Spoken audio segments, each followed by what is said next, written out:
So aku meredah lah kawasan-kawasan ni. Hari ni kita nak tengok apa kehidupan yang kita akan jumpa. Ini adalah terumbu-terumbu karang yang kita selam, diving kita nampak. Fenomena ni hanya berlaku lebih kurang dalam sebulan sekali, iaitu pada waktu bulan penuh. Memang menarik lah. Kita boleh tengok dan jalan kaki kehidupan laut yang masih tertinggal dan tersisa di lopak-lopak yang ada. Macam tadi aku dapat jumpa Nemo. Ni, ada Nemo. Nampak guys? Nemo.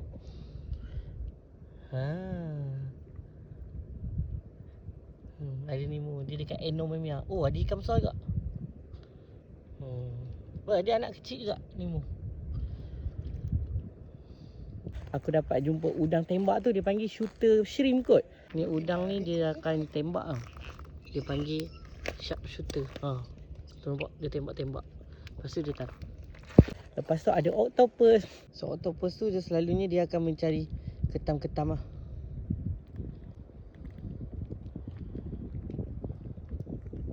Ikan ni cantik. Kita zoom sikit. Nampak kan? Tu octopus.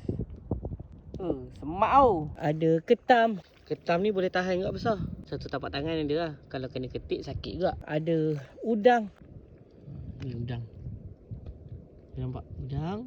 Ni semua masa siang air ni banyak ni. Ni semua karang. Jauh kan luar.